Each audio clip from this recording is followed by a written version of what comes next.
give me a sec to give you confirmation, Kirsten, about that.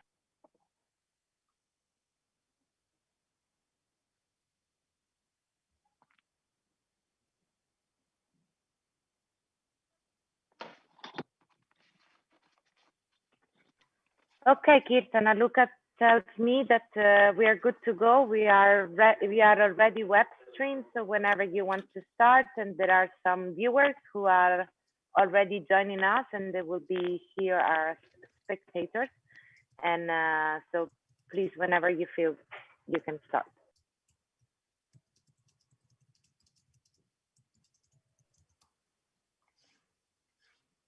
Okay, I think let's go. Let's let people in, and then we can play the music for 2 minutes, and then Ali can go. So good luck, everybody. Good luck. Great. Good luck. Thank you, Christina.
Beautiful piece of music, pastoralist traditional music. So they use the traditional instruments. So that is Barala that we just listened to.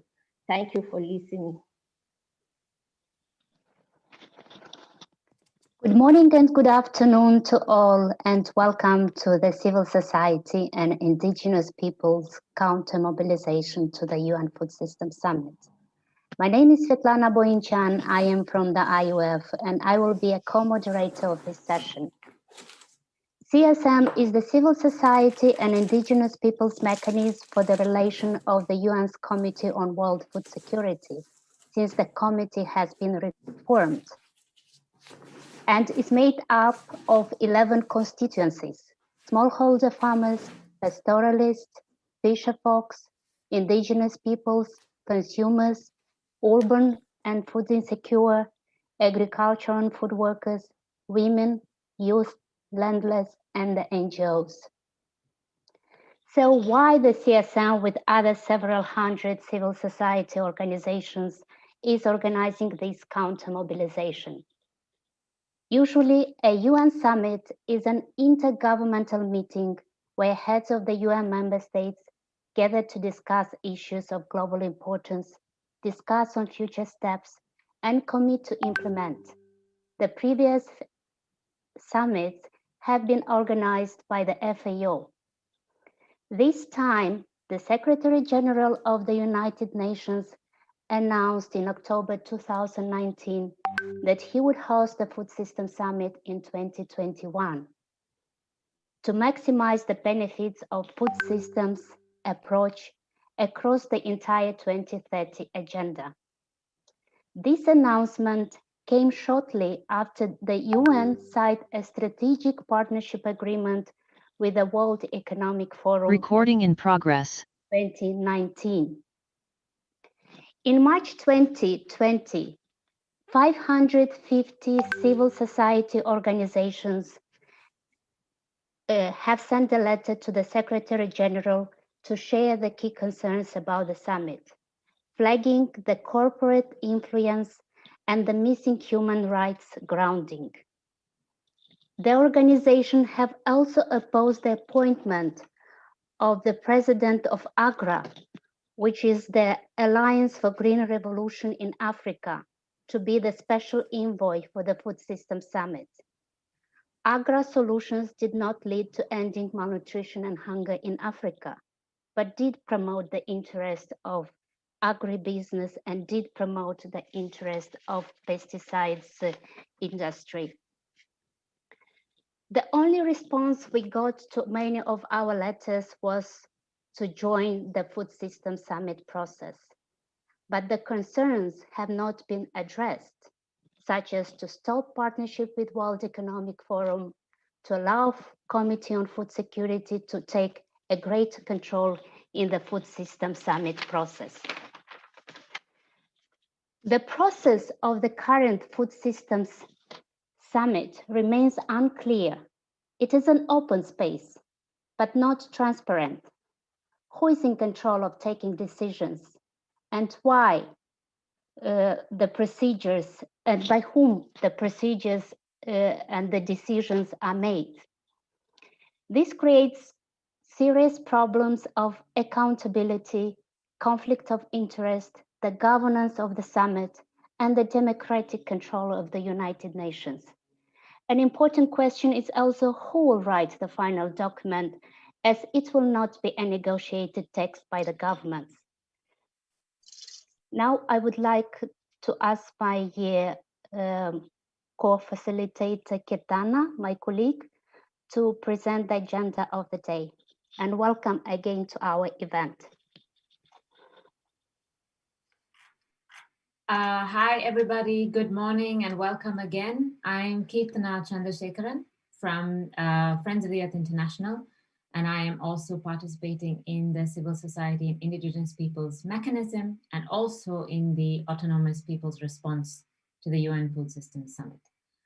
So welcome again to this opening session of our day, which is called Unmasking the UN Food System Summit, where we will be exploring some of our key concerns about the politics of the UNFSS, its role in ongoing sweeping changes to global governance, its role in redefining and masking the real problems with our food systems, and its role in promoting hidden agendas in its game-changing solutions, such as a new digital data grab and opening people's territories to a new wave of financialization, where our air, water, trees, and nature itself will become property to be traded on global markets. But this day is also about creating a dialogue on some of the major fault lines on the summit process. We have a clear vision, but we also want to dialogue with governments, the Rome-based agencies, as well as academics, scientists, and indeed some movements and civil society organizations who are entering these discussions for the first time. So our first section will be an introduction to the main criticisms coming from the movements of small-scale food producers and others. And we will have a reading of our political declaration from this Counter Summit, which is also available on the website.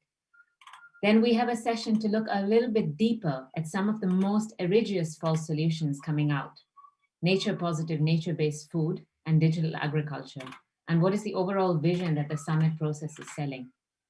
Importantly, our session will also dialogue on the existing solutions that are coming from grassroots movements.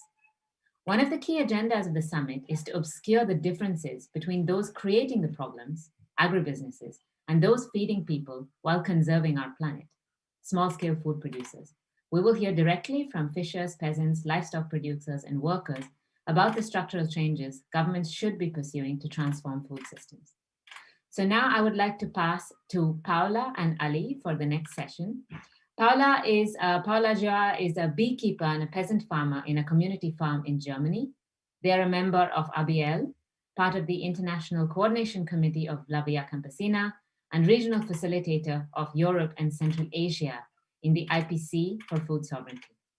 Ali Shiatu Cameroon is from MBOSCUDR, the Indigenous Pastoralist Organization in Cameroon, and IPACC, the Network of Indigenous Peoples of Africa Coordinating Committee, a member of the African Food Sovereignty Alliance, AFSA, and she is the CSM focal point for Indigenous peoples and the coordinator of the CSM Agroecology Working Group. So please, Paula and Ali, I pass to you.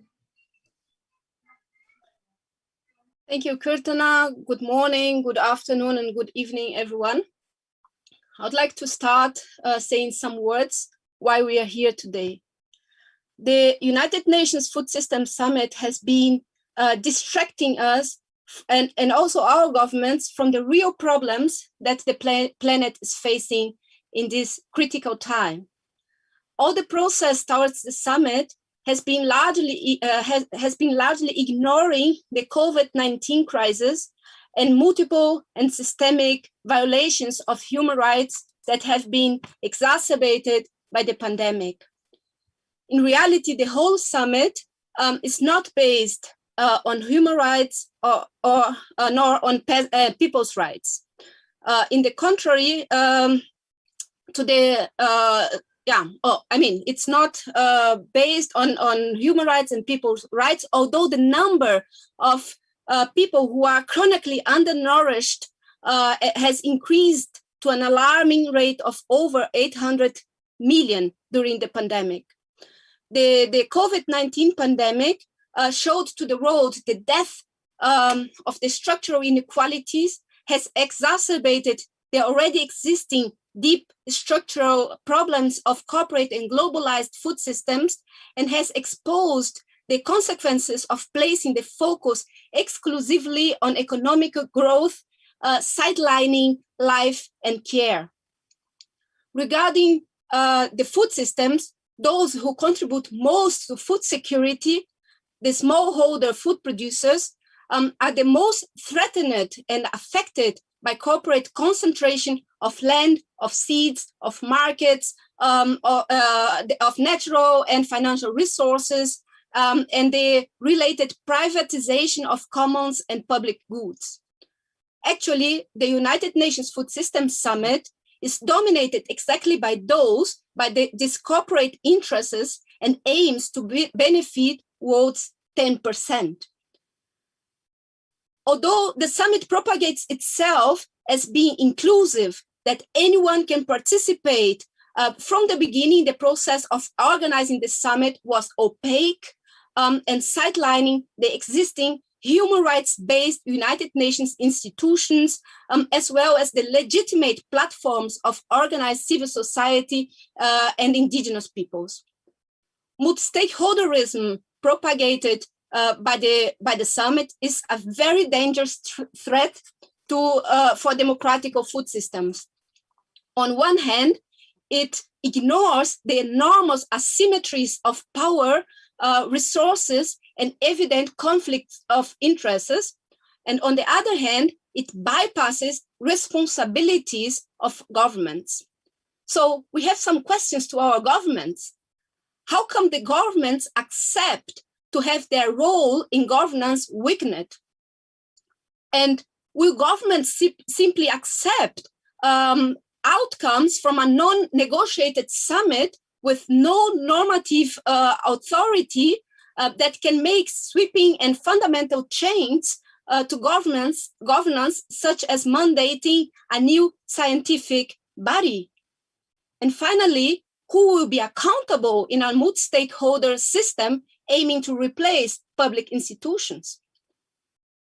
Although several intents from our side were made through letters, through bilateral exchange over the past months and year, to change the course of the United Nations Food Systems Summit, not much has been done to address the core of our concerns, our demands for a profound redirection of the summit process. Obviously, there was no political will to have a meaningful participation of our constituencies, because the process was designed from the beginning for other purpose, serving essentially the corporate agenda. There is a consensus among us that, that we need radical change in the way we produce and consume food. However, this summit is not paving the way for the urgent, profound, and systemic change needed in our food systems today. Real solutions exist, and they are on our plates. This counter summit that we put in place is here to show that, and show that through our realities, our agroecological practices, our visions, our traditional knowledge, and ultimately through our struggles. Therefore, we are here today, and we want now to present our political declaration. Ali, please. Thank you, Paula. Thank you, Kitana. Thank you, everybody. Good morning and welcome to this, our special event. A declaration for counter-mobilization to transform corporate food system. Confronting the ongoing COVID-19 pandemic, climate chaos, increasing hunger and all forms of malnutrition, ecological destruction, and multiple humanitarian crises. We, social movements, indigenous people, articulations, non-governmental organizations, and academics have set our commitment to food sovereignty and reject the ongoing corporate colonization of food systems and food governance under the facet of the United Nations Food Systems Summit.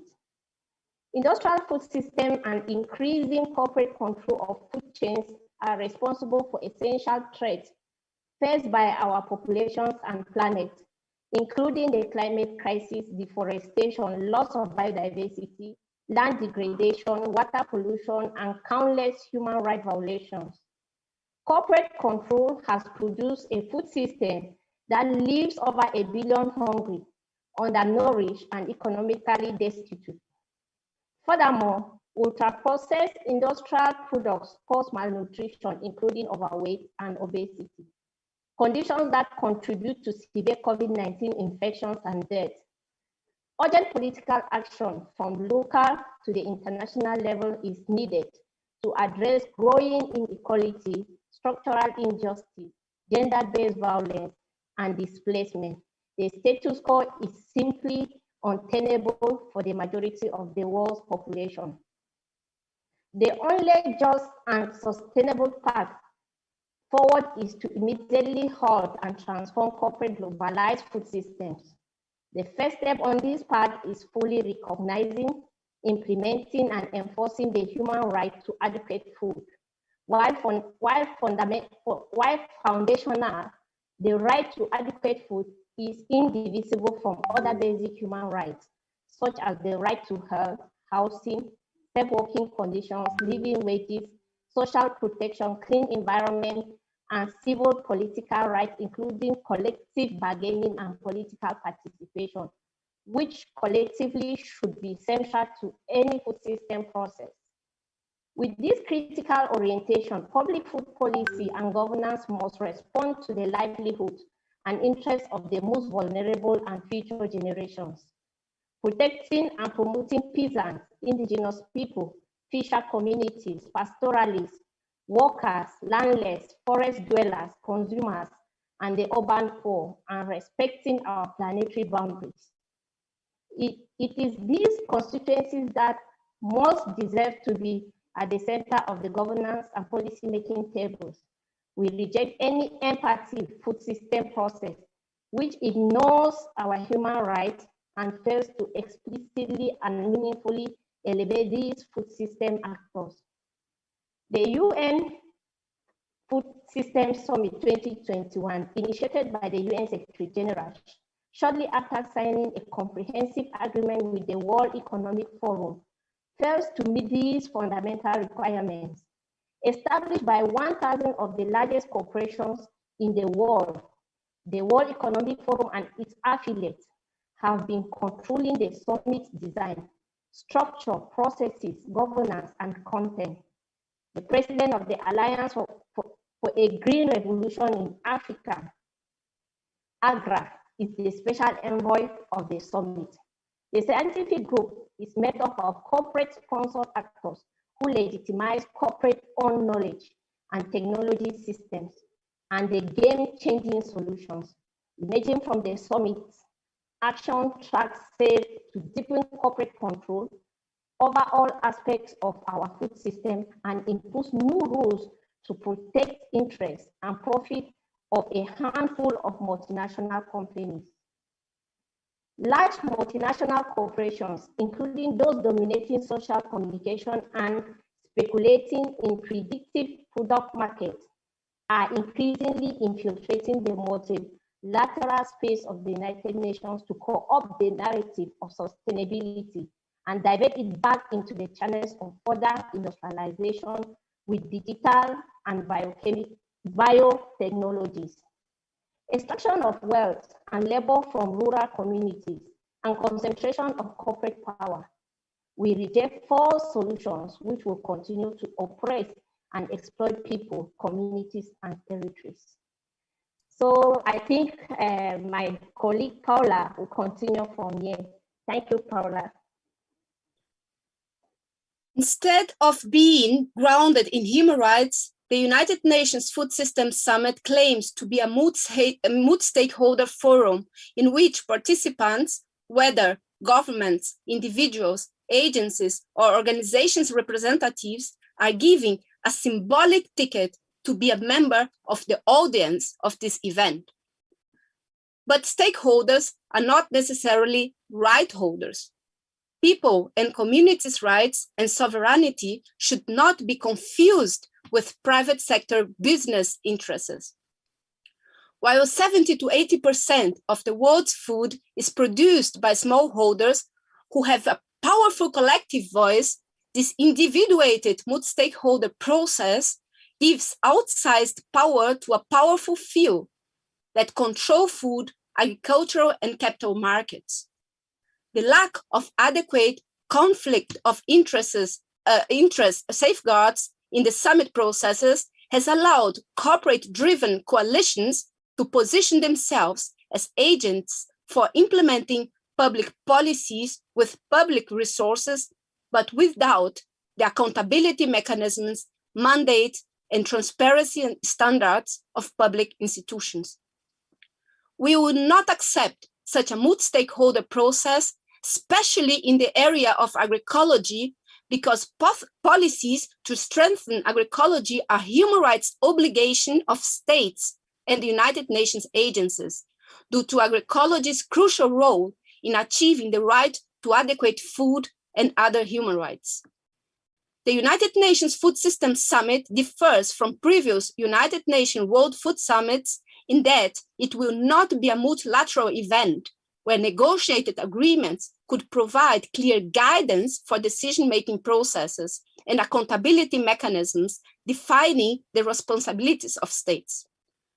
Corporate capture, multi-stakeholderism, and lack of human rights grounding threaten the highest levels of the United Nations, including the Food and Agriculture Organization and the Committee on World Food Security, the CFS, the foremost and most inclusive multilateral body for food governance, which has the authority and the legitimacy to lead this process. We find it unacceptable that the United Nations Food Systems Summit, as a non-normative process with an illegitimate governance structure, is attempting to delegate its outcomes and follow-ups to the CFS, which is an intergovernmental system. The United Nations Food Systems Summit does not have this legitimacy or authority, and this approach violates the CFS mandate and reform statute. We condemn this attempt to undermine the CFS and demand that the inclusive vision and processes of the CFS be recognized and strengthened. We urge our governments to defend multilateralism, rights-based and participatory policymaking as established by the FAO member states regarding the rules of participation of civil society organizations and social movements, as well as political accountability.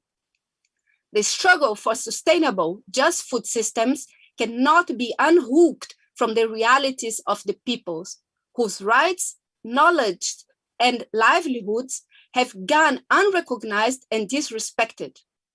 We have the viable solutions to address the systemic problems in our food systems.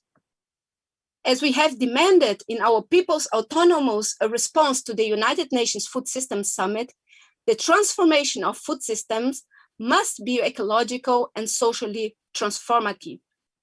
Since 1996, social movements and civil society have been building a movement and community-based processes of governance around the vision of food sovereignty based on small-scale food producers, workers, agroecological practices, and urban movements. In this 25th year anniversary of food sovereignty, we reaffirm our unity and commitment to push for radically transformative strategies which recognize people's needs, accord dignity, respect nature, put people above profits, and resist corporate capture, collectively towards a fair and decent food system for all. Thank you.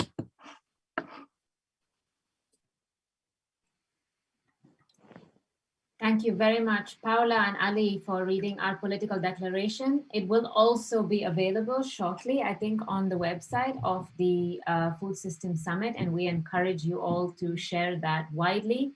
And on the last day of the Counter Summit, of course, we will have some reflections based on what has been discussed here to in the future update from what is happening at the official Counter Summit.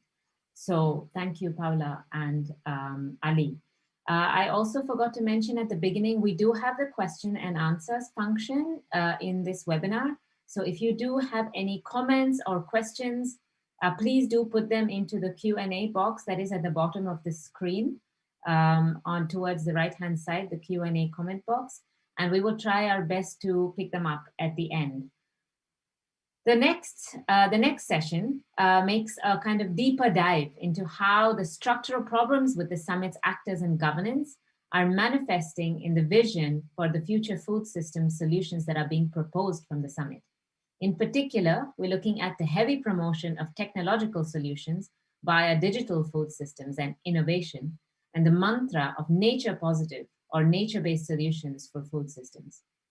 Should we be worried that nature-based solutions and nature-positive vision includes a version of agroecology, but also its opposite, a future with the same destructive commodity supply chains, pesticides, and factory farming that are responsible for the extinction of wildlife, almost all climate emissions, and the industries most implicated in violence and killings of human rights defenders and violating the rights of workers? Should we be worried that the UNFSS Science Group sees carbon markets for soil and farming as the answer, while fossil fuel giant Shell has announced its investment into nature-based solutions to offset its planned huge expansion of emissions over the next few years, which means people's territories and ecological solutions are co-opted into market mechanisms, and vast areas of land in the global south are grabbed, while pushing us ever closer to a 4-degree temperature rise.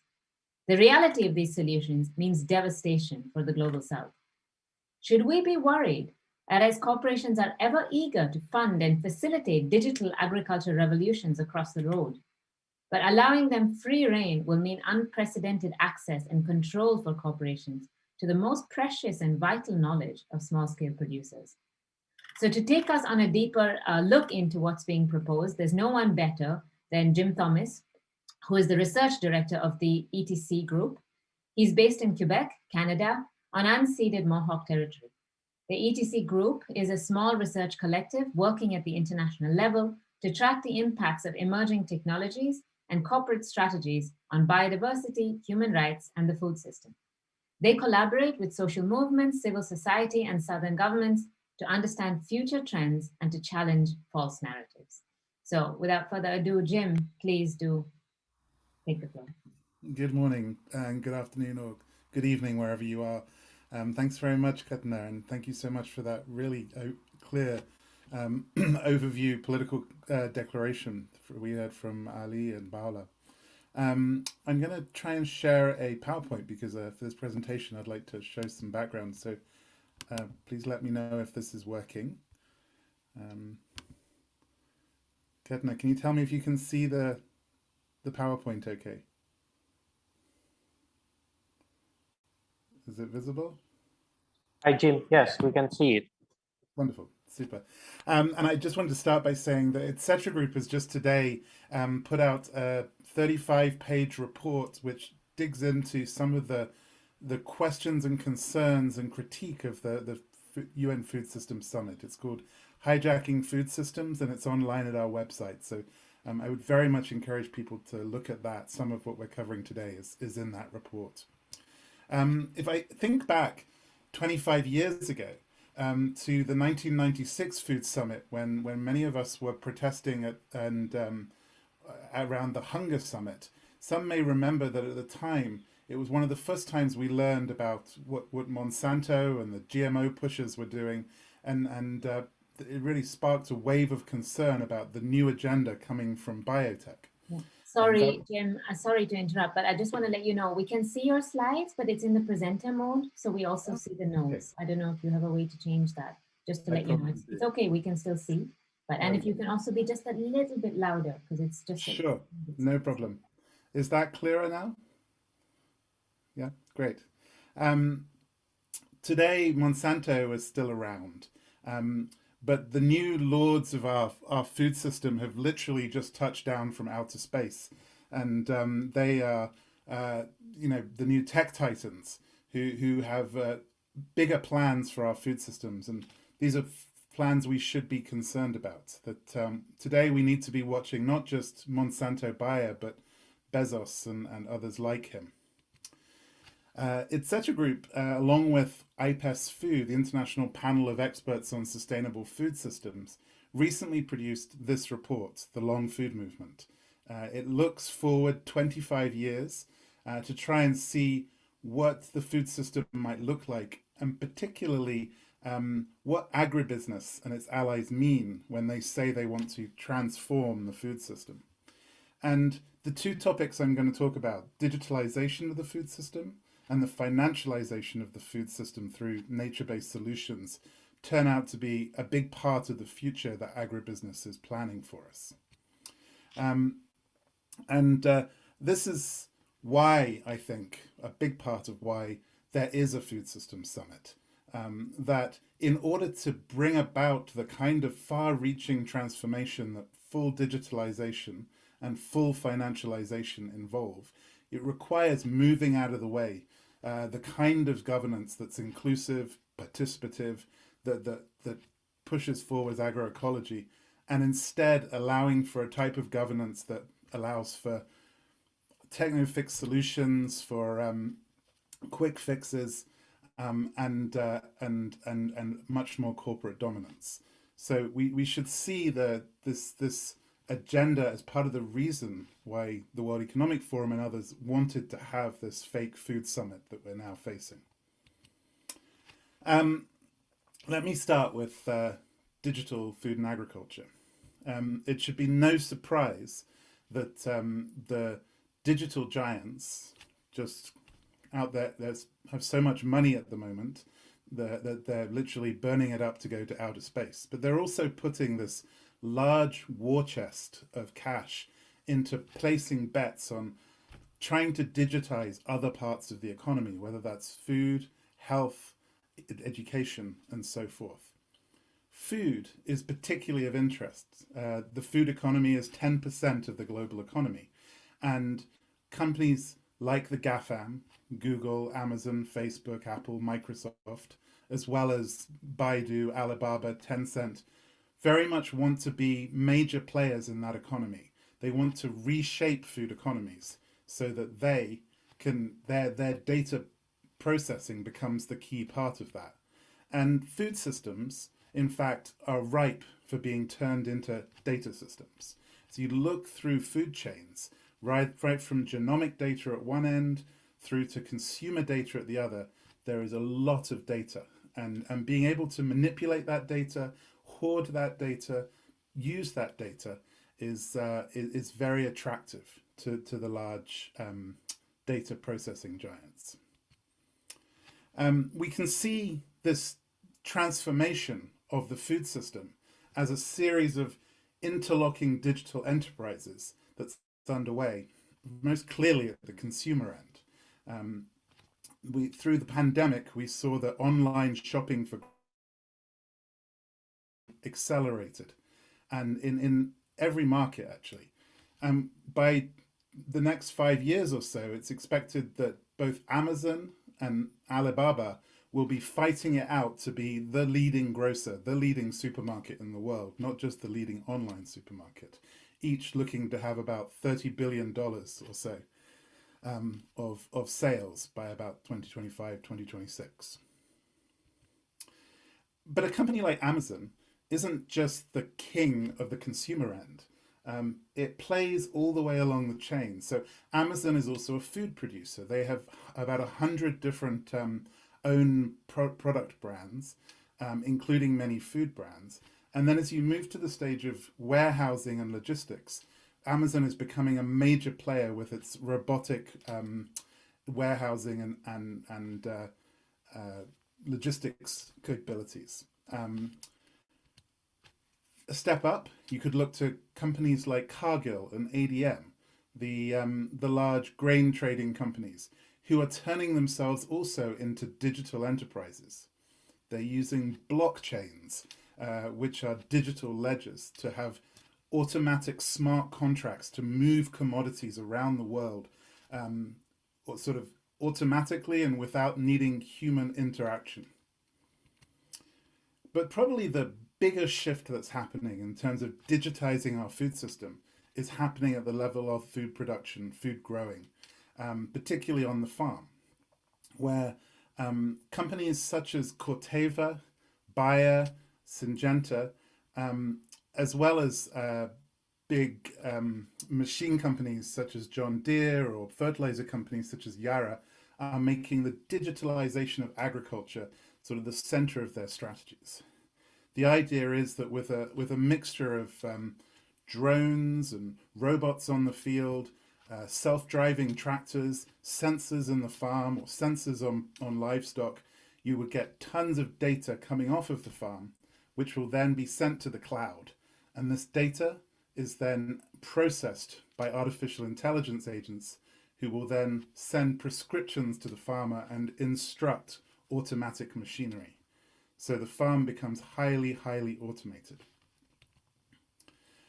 At the heart of this are a number of software platforms, digital farming platforms, such as Bayer Monsanto's Climate Field View. These are the software platforms that will take data from the field, transform it in the cloud, and then send these prescriptions. So Bayer's Climate Field View is used on 150 million acres worldwide. They have signed up many, many farmers, and they claim to have something like 69 billion points of data, and are currently taking 7 gigabytes of data off of every single acre that is farmed. They're really the leading the leading software platform that's then transforming that data into so-called prescriptions. Farmers who sign up to Climate Field View will not only be told how to farm, but if they promise to use the farming prescriptions and the farming products of Bayer, they get guaranteed a price. So that if they don't reach that price at market, Bayer will make up the difference or will split the difference with them on a profit. In this way, it's building a very strong corporate control. And of course, all the data, for what it's worth, is all processed by Amazon Web Services. As well as you see cloud companies such as Microsoft and Google and others also getting into this field.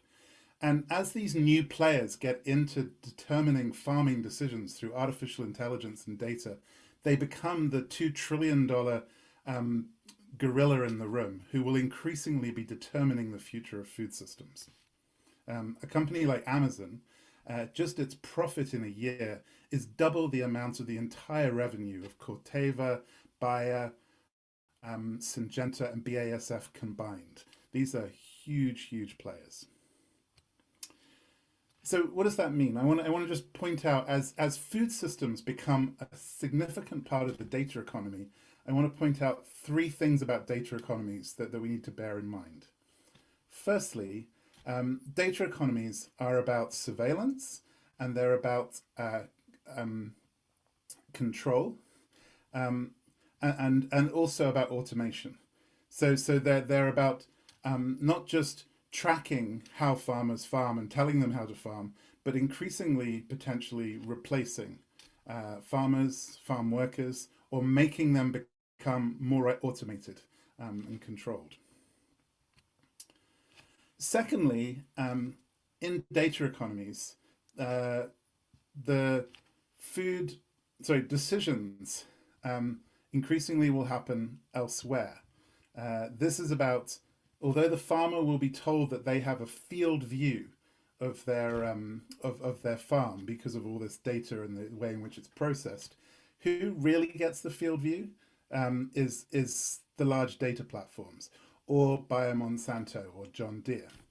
Whoever aggregates the most data has the most power, and that power can be used. They can sell the aggregated data and the insights to land grabbers, to commodity traders, and use them in all sorts of ways. So power will flow to whoever has the most data. And thirdly, we'll often be told that data economies are weightless, that the internet is a sort of weightless thing in a weightless cloud, and it's just simply not true. Data is actually electrons, it's actually energy. And the large amount of energy that it takes to take data off the field, to store it in clouds, and then to process it is highly significant. Just taking that 7 gigabytes per acre that Bayer claims to take off of the fields, if you apply that to the whole corn crop, just taking the data from the US corn crop is equivalent to the electricity use of Senegal. And it's not just the taking off, it's the processing, the artificial intelligence on top of that. There's also other things to think about. Cooling all that data, storing all that data, all the plastic and metal and silicon that is increasingly required in having data centers. There's going to be something like 2 million new data racks being put in the next 4 years, much of it for agricultural data. That's the physical weight of 3 mountains. And then the water, tremendous amounts of water. And then the wires that go out everywhere. And in fact, increasingly, even beyond wires, we now see Elon Musk putting about 12,000 satellites into space to enable rural internet. All of this is a real and heavy weight and has to be considered. And it's certainly not environmentally sound, and we shouldn't call it nature-based. So I'm going to turn now to talk about nature-based solutions. This is David Nabarro. Some of you may know he's really the key architect of the Food Systems Summit, and somebody who's been pushing very hard for the idea of nature-based solutions. Nature-based solutions is a phrase that really came out of the World Bank in the sort of first decade of this century, and it was meant to describe the use of so-called natural infrastructure, whether that's mangroves or forests, to sequester carbon or to deliver environmental services. That language has increasingly, this very environmental services language of nature, has increasingly been adopted by the European Union and by IUCN, the International Union for the Conservation of Nature, and is now finding its way very much into the climate negotiations. But there's increasingly interest in trying to put this nature-based solution approach of nature as a service that can be monetized into food systems too.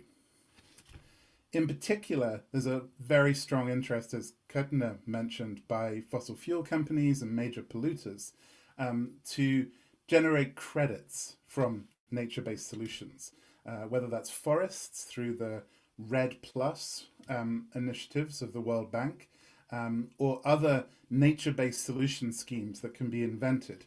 Shell, as Kurtna mentioned, is really very heavily involved with this.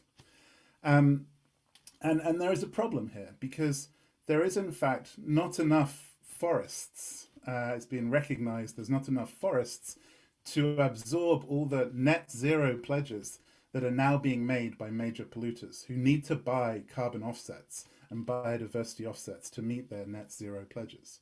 And so increasingly, the focus of those carbon traders is turning to agriculture, and particularly to soil. Soil, of course, is a major carbon sink, and agroecological farmers, regenerative organic farmers have always used methods that help lock up carbon in the soil. We know that small farmers cool the world, as La Via Campesina says, because of good farming practice does this. But the advocates of this new financialization and corporations smell an opportunity. If they can measure and monetize the carbon in the soil and sell it to those companies that want to be able to back up their net zero promises, this is a huge new market. And so we see companies like Bayer, who are now setting up carbon farming programs as nature-based solutions, and in particular, stepping in with digital agriculture. Bayer, through its Field View program, says that if you use its Field View solution, if you use its digital agriculture platform, you follow the prescriptions given by artificial intelligence, and you use Bayer's products, you will be able to get carbon payments, which will create carbon credits. And they're expanding this as a new revenue source for industrial farmers. These prescriptions, of course, involve pesticides. They, of course, involve monoculture. They don't in any way change the full agro-ecosystem or address issues of justice. But they are a huge windfall, not just for Bayer, but for the carbon credit or the carbon credit companies who urgently need somewhere to be getting new carbon credits. Bayer is placing itself as the broker between agriculture and the carbon market. And not just Bayer, also John Deere and many of these other digital platforms. And this is why we are now seeing major food companies such as Nestle, PepsiCo, Unilever, stepping up and saying that they're going to turn all of their production to regenerative agriculture. They're going to set the course for net zero in their food. What they mean is this. They mean that they're going to use digital agriculture. They're going to use it to get carbon credits, and they're going to use that to greenwash their production. This isn't the sustainable and agroecological future that movements want, but that's what's being pushed here.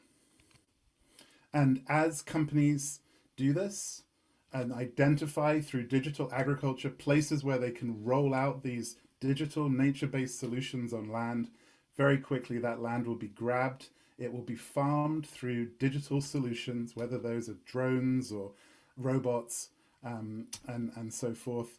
And more peasants, livestock keepers, pastoralists, fisherfolk will be moved off their territories. This is the concern we have that is being enabled through this talk of nature positive production and digital solutions at the UN Food Systems Summit. Just to remind you, that's the report that's just out, and I very much encourage people to look at it. Thank you. Thank you very much, Jim. And please, if you have questions, write them in the box, and at the end we will answer the questions. Now we go on with the agenda, and we'll speak now about the solutions of the social movements, what the social movements are proposing.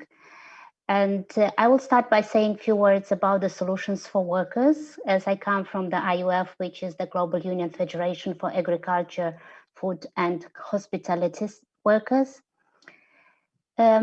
Agriculture and food workers, they help feed the world. And in many countries, they have been classed as essential during the COVID-19 pandemic. However, this does not mean their conditions have been improved. Many of agricultural workers continue to work in poor health and safety conditions, receive poverty wages, and remain largely unable to organize due to the widespread of legal exclusion from the national laws protection.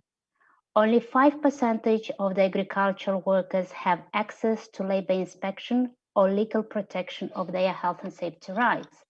So what is the solution? National governments have to cover all agricultural workers by the national labor laws and social protection, and put in place labor inspection to ensure effective implementations. Governments have to ratify and fully implement the ILO conventions related to agriculture in order to achieve decent work in agriculture. Even the ILO says there is decent work deficit in agriculture. And for 100 years, in the ILO, the trade union movement, together with the governments, we have developed different instruments which will lead us to decent work. What is needed now? It is that the government ratify, those who ratify, they implement, and they have the labor inspection in place, that the workers' rights are respected, and that it leads to a decent work in the sector. Today, there are 112 million children who work in agriculture, and they produce food for us. And nobody from us can say that I don't eat food produced of child labor, because somewhere in the food chain, there is child labor. For instance, the chocolates we eat, or someone is smoking cigarettes, there is child labor in that supply chain. So these children work because their parents are poor and they cannot feed their children. What is the solution? The governments have to put in place social protection measures to protect the children and have quality schools in rural areas that children can go to school. The buyers of the agricultural crops, they have to pay a fair price for the crops they buy from the farmers, that the farmers can have a living income, and those who are employing waged workers have to pay their workers a living wage. And this way, by paying a fair price, it will increase the wages, it will increase the income of farmers, and they will not have to continue to live in poverty. Today, we live in a climate crisis. To meet the climate target, farming practices must move away from the reliance on pesticides and artificial fertilizers. Pesticides emit greenhouse gases and poison the soil, water, and people. Claims that the genetic modification technologies will lead to reduced agrochemical use are simply false.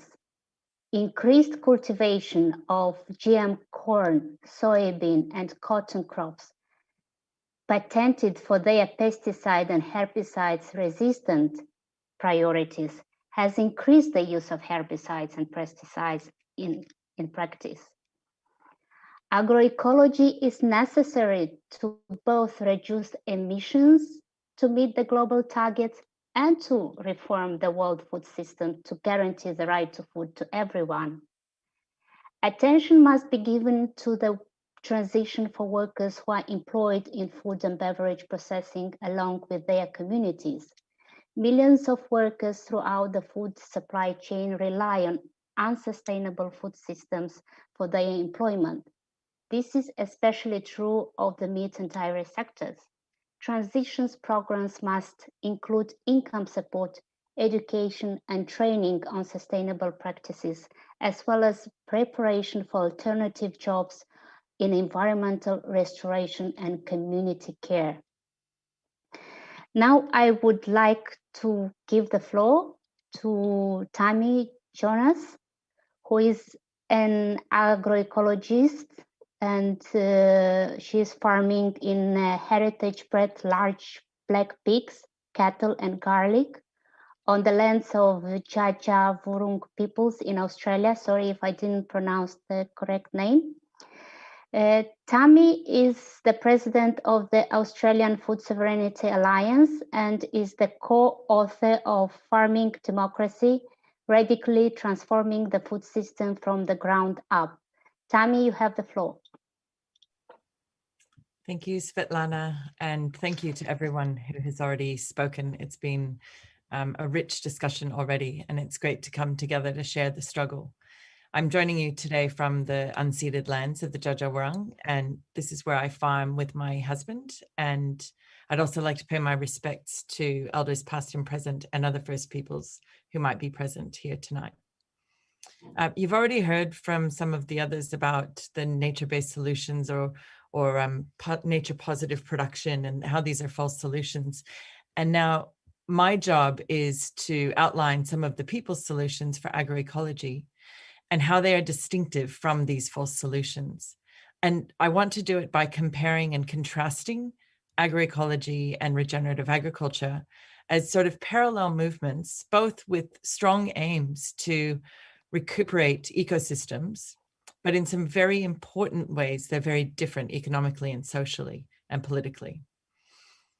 Unlike the capitalist and colonial food system, our movement constantly reaffirms the key role of territorial food systems built from the bottom up by the people who already feed the majority of the global population.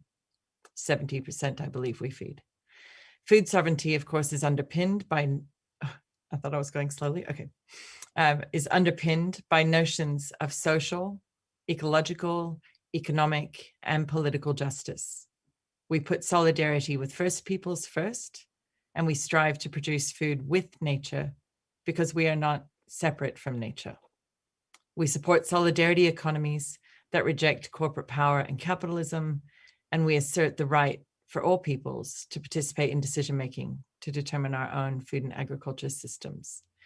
And I just quickly want to share a test that I apply when somebody proposes a new solution to the big food system problems of our time. And I simply draw from the definition of food sovereignty. And I ask of every solution, whether it's lab meat or drones and big data, I ask, will its solution provide us with food that is nutritious, that is ethically produced, that is ecologically sound, that is socially just, or that is democratic? And you'll find those solutions never pass that simple test. And so you can apply that to anything that somebody proposes. Regenerative agriculture is promoted as a solution to the ills of our time. But a lot of what we see promoted as regenerative agriculture, as Jim already showed us, is just capitalist agriculture with sometimes, not even always, better inputs. Its ecological work is important, but ultimately very partial rather than transformational because of its lack of a political framework. In a critical way, regenerative agriculture is repeating the errors of the organics movement. Organics started as a movement and it became an industry. Organics were commodified and consolidated because the sector lacked a collective vision to unshackle itself from the capitalist food system. To my knowledge, regenerative agriculture has not developed a theory of change for an economic or social transformation. And it's now growing a new generation of experts and gurus who profit from teaching the how rather than the what or why to grow food. This is a really critical juncture for the people who align themselves with regenerative agriculture. Can it shift to teaching the what as well as the how? Who will its teachers be? Will they accept the challenge to think and advocate beyond farm boundaries to the broader social and political economies and ecologies within which farmers care for country? Agroecology is built on a peasants and Indigenous peoples' way of thinking instead. Peasants throughout history have engaged in co-production with nature on a self-controlled resource base with a sustained use of ecological capital, reliance on mostly family labor, and relations of reciprocity. That reciprocity is with land, it is with animals, it is with the community. A core value is sustenance for and reproduction of the farm unit and family. Peasants or smallholders fundamentally grow food, not commodities. So a movement for re-peasantization of societies is therefore a foundational aspect of an agroecological transition away from capitalist agriculture with its reliance on external inputs and commodity markets. Those of us involved in these UN spaces know that they have acknowledged repeatedly that Indigenous peoples and smallholders are the best custodians of biodiversity. And this is being repeated through the development of the post-2020 Global Biodiversity Framework regularly. So this underscores the pressing need to look to Indigenous knowledges and to respect the customary laws and sovereignty of First Peoples. Here in Australia, First Peoples recognize that the land is the law from which everything is derived and to which everything and everyone has an obligation of care. They have what they call a custodial ethic. They are custodians of this land. Writing of how non-Indigenous peoples might be able to embrace and practice a custodial ethic, Kombumerri woman Mary Graham from far north Queensland, or southern Queensland, I should say, says the best way of achieving these ends is to start establishing very close ties with land, not necessarily via ownership of property, but via locally based, inclusive, non-political, strategy-based frameworks with a very long-term aim of simply looking after land. Graham and others stress the need to locate oneself, to have a relationship with land in order to listen and learn to be a good custodian. I would argue that Australia's emerging agroecological farmers are doing this in very grounded ways as we work to heal country. And while I think many of the farmers who align themselves with regenerative agriculture are also locating themselves in a strong relationship with land, their lingering ties to the capitalist commodity food system with all its power imbalances hold regenerative agriculture back from transformative change. Call it what you want, our movements must transform the economic and political systems surrounding our farm ecosystems to achieve a food sovereign future for all. We know that local place-based solutions solve problems in the places where they occur, hopefully before they occur. Shorter value chains reduce emissions and increase resilience in the face of climate change and the rise of pandemics. Smallholders around the world are rebuilding value chain infrastructure and taking control back into community hands, but they have a big struggle, and the Food Systems Summit is not even trying to deal with the struggle. La Via Campesina and its member organizations' agroecology schools around the world are helping to show us the way. Through horizontal knowledge exchanges and valuing traditional knowledges of smallholders and Indigenous peoples, we already have what we need to transform our food and agriculture systems to make them fair and sustainable for all on this planet. I just want to finish by saying, if you aren't already in people here tonight, if you're not already a member of a local, regional, or national alliance of smallholders working together for food sovereignty, you need to join one today, because this isn't a problem that we're going to solve as individuals with choosing to buy better produce at the shops. This is a problem we're going to solve by collectivizing and organizing and acting. Thank you all for being here tonight to be a part of that struggle.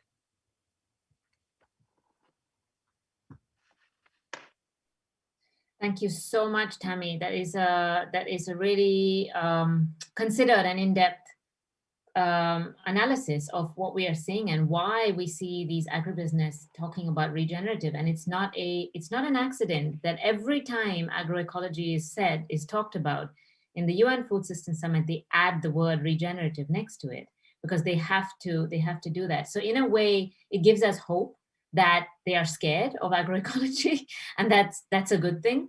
But we also have to be hyper alert and aware of all the insidious ways in which these things are happening. And the way that the Food Systems Summit proposes solutions is almost like kind of crowdsourcing solutions from absolutely everybody and anybody without, they talk about the Food Systems Summit, but they have anything but a systemic analysis of the problems with the food system. So thank you so much, Tammy. And we next have Maria Nelly Torres. She's the National Coordinator for the Defense of Mangrove Ecosystems of Ecuador.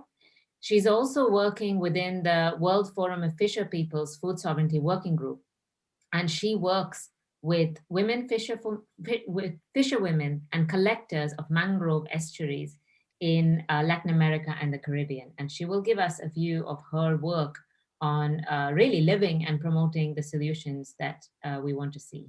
So Maria Nelly, please. Hello, good morning, everyone.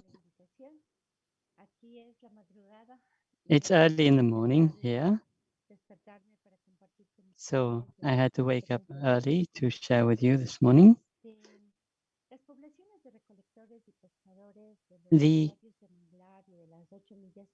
fisher folks that live in coastal areas have been for several decades experiencing heavy industrialization of shrimp farming, and we are witnessing the destruction of our ecosystems, which are extremely important to guarantee the production of food and protein for the communities living in this area. At a level of global governance, they are heavily promoting aquaculture as a solution to the right to food. But as we have seen, this is a fake solution. They are trying to promote the idea that you have to preserve mangroves and estuaries to farm shrimp, and this is violating the human rights of communities, and all of the lives, the animal life that is in these mangroves is at risk. So in light of this, we try defending these ecosystems as territories of life. We want to preserve and defend these ecosystems so that we can guarantee our own subsistence. We understand these ecosystems as territories that need to be sustainable in the sense that nature rights must be reinstated. We need to respect biological cycles. As the Constitution of Ecuador actually says, the right of nature to live. And this is closely linked to the right to life of the communities living from these ecosystems. That is the first principle we defend. A second important element is seeing fisher folk and seafood gatherers as political subjects of rights, not as traders or entrepreneurs in this logic of global entrepreneurship. We see them as subjects who live in a territory, who own their existence to having sovereignty and to building culture. And that is the basis for balance. We also defend food sovereignty, our right to consume this protein that is offered to us by nature, different mollusks, crabs, and different species that nature provides, but without overfishing. There is a very rich biodiversity that provides nutritious food to the population. And in Ecuador, we have 290,000 pools where the shrimp are grown for exports. And this is destroying our ecosystem. And very often, shrimp that is uprooted that isn't suitable for export is then discarded and sold on the local markets for the local communities. So what we say is that we need to protect the mangrove ecosystem from an ecological perspective so that we can continue gathering crabs and mollusks and to be able to defend our food sovereignty. So I fully agree with Tammy in the sense that we are fighting for political justice. One of the things we promote from our fishing communities is international solidarity and solidarity with nature, so that nature isn't considered as something that should be fully protected. Nature, we see, as we see it, is a living being that has rights. So right now, we are defending these mangroves, trying to fend off the large industry to maintain our local markets, our local economies.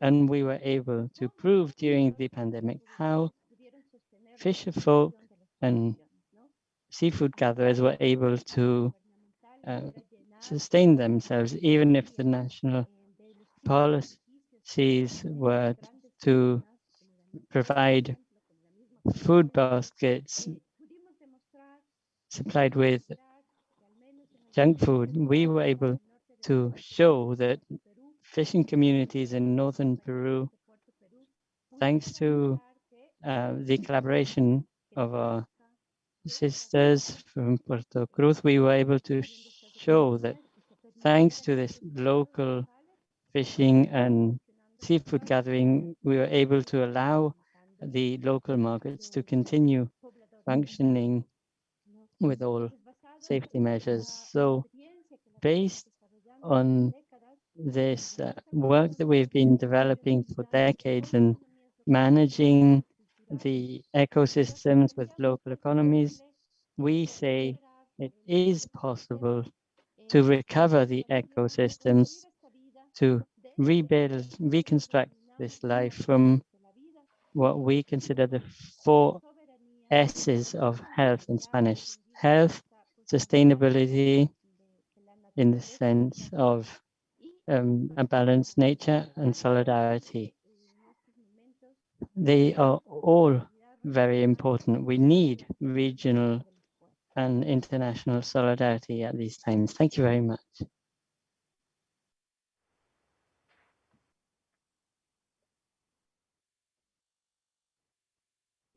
Okay, thank you so much, Nelly. I think it's pretty clear from the presentations, you know, that and these are just from a few. We also had Chuki Nanjundaswamy from Andhra Pradesh in India, who was supposed to join us, who has been a pioneer in really a massive mass movement of agroecological production in the south of India, which is being taken up by several member states, but she unfortunately cannot be here.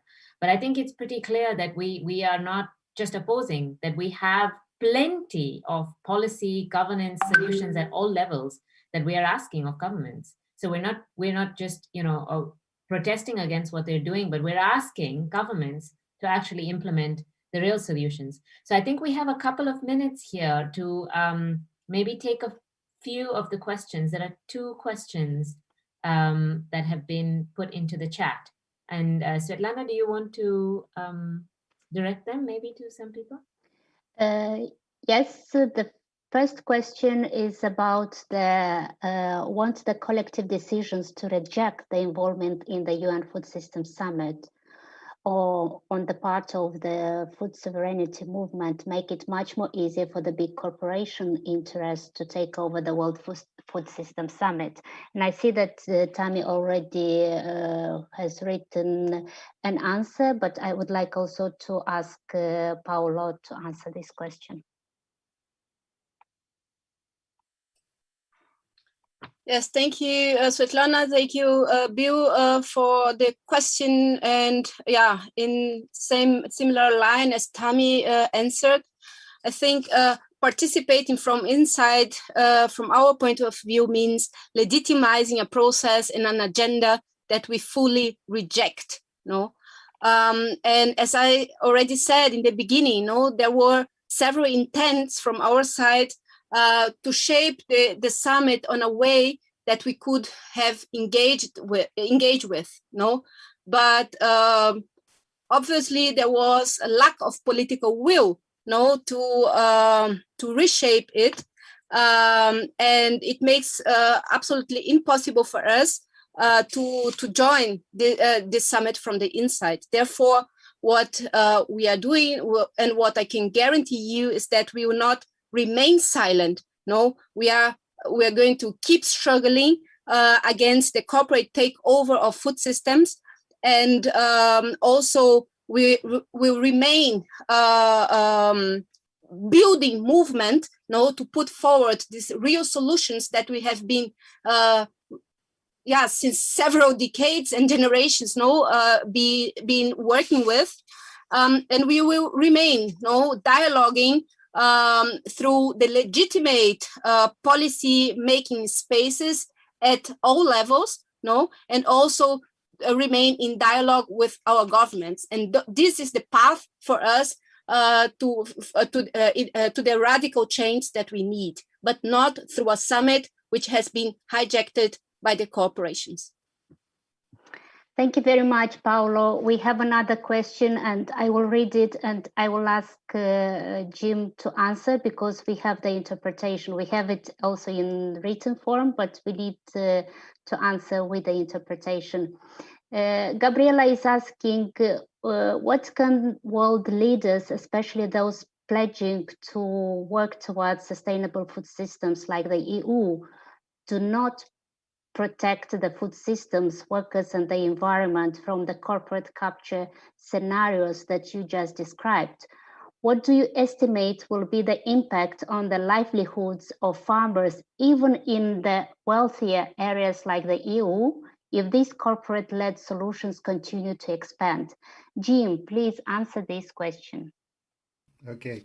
Well, I think as I wrote in the questions, the question of what governments, world leaders can do to protect agroecological food systems and workers, environment, many could answer that better than me, but it has to start with putting small farmers, workers, pastoralists, the people who make our food at the heart of decision making, and not trying to move aside the structures of governance that try and do that. So, the further that the Food Summit gets away from the Committee on World Food Security, the further it gets away from decision making being led from food producers and those indigenous people close to the land, it's going in exactly the wrong direction.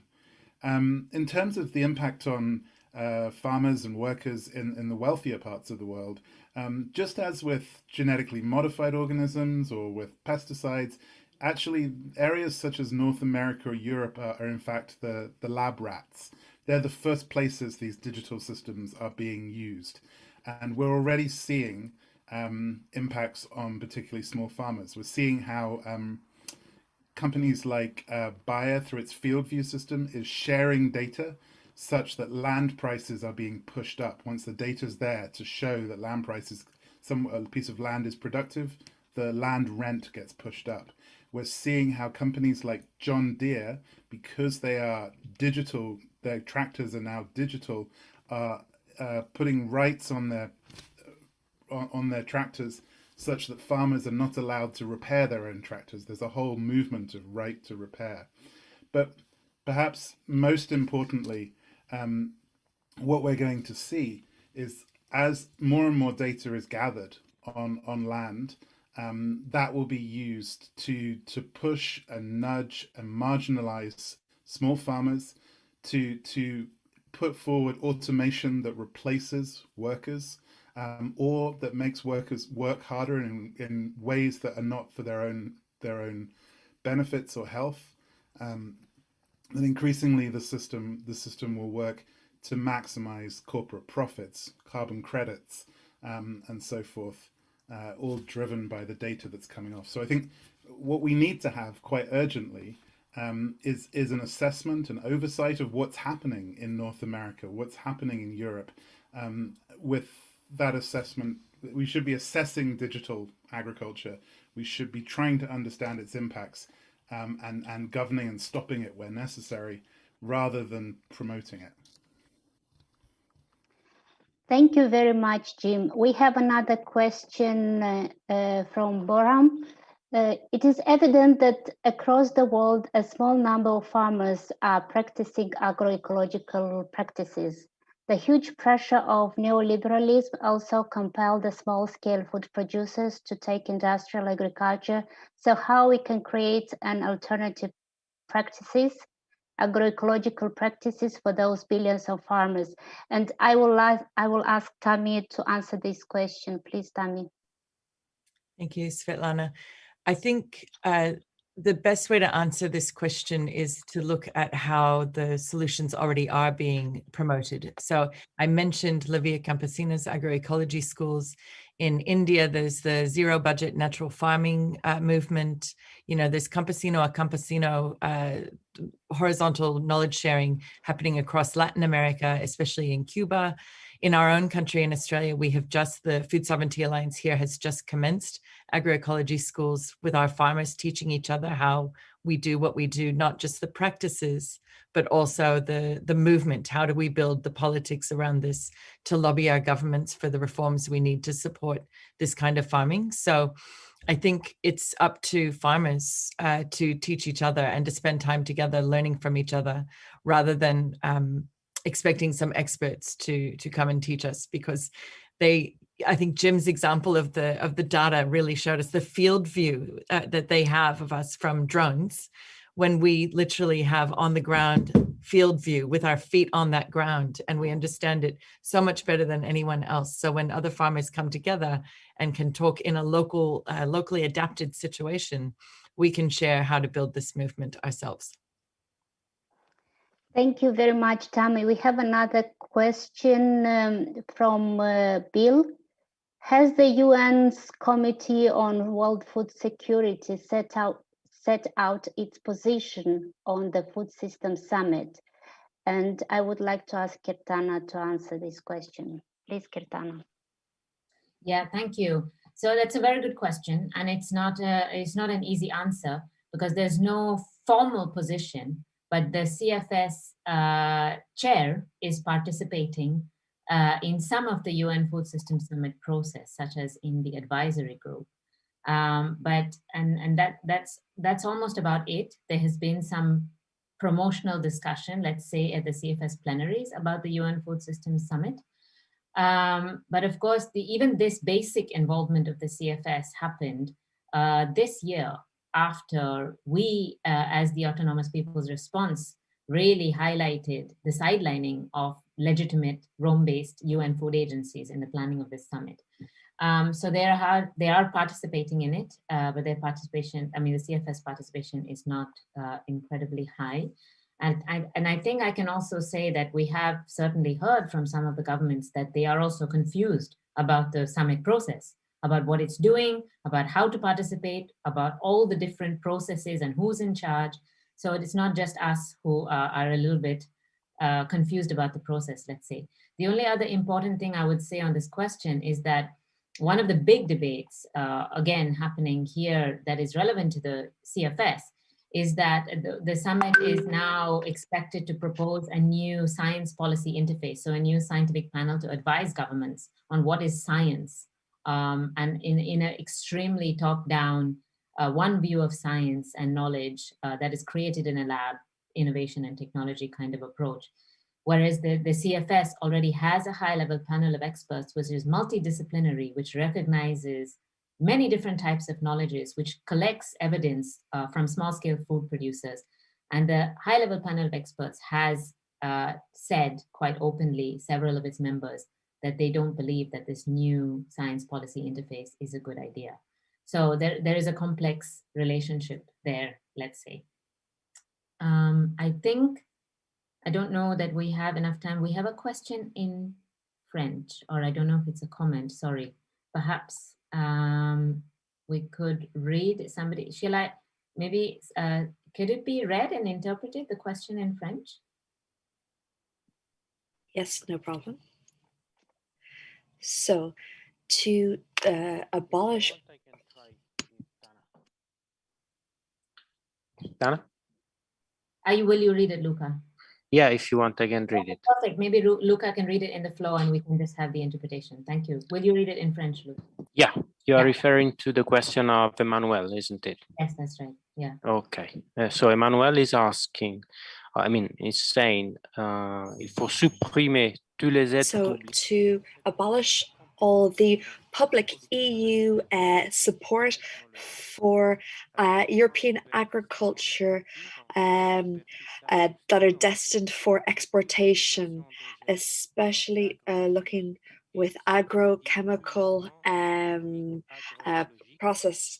And if they were to only use agricultural processes, that would be helpful, especially it would be helpful if we were to abolish all of the financial supports that the EU would have for the for products destined towards exportation. Would this be helpful?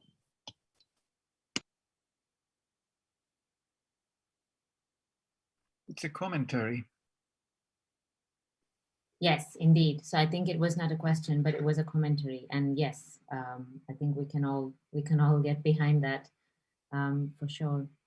I'm not seeing any other questions for the moment. I think he's saying it was a question. May I at some point? Sorry, is that Claudio? Okay, Claudio, please go ahead. But please, sorry, I just need to say that we will have to close the session exactly on time in 4 minutes. So I'm sorry about that, but the interpreters definitely need a break before the next session. So Claudio, please go ahead.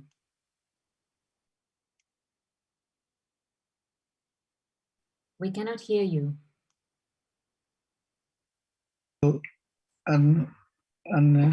Oops, I lost my text, just 1 second.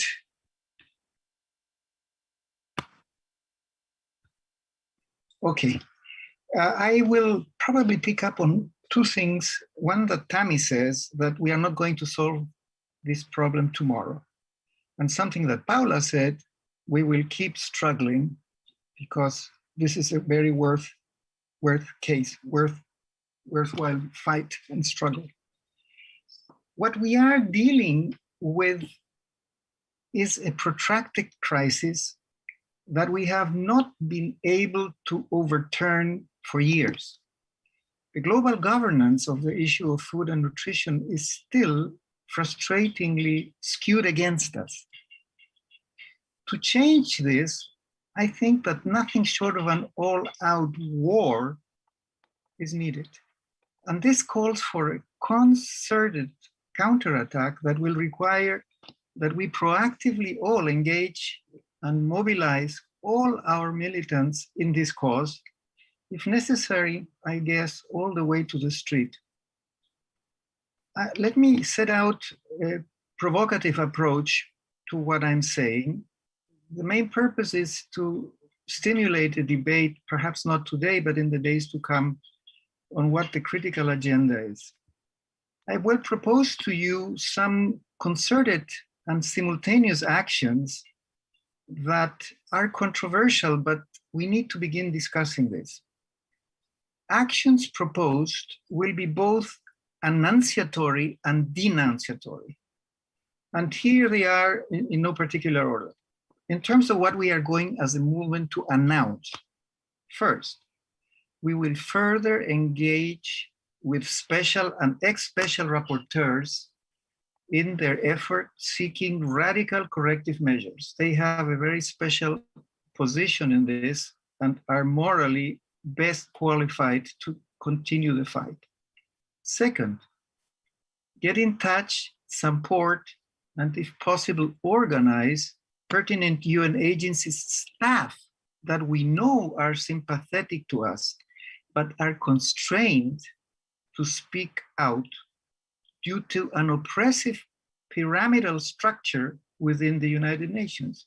So they, if we approach them, perhaps can start voicing their worries and reservations from within in a cautious and progressive manner.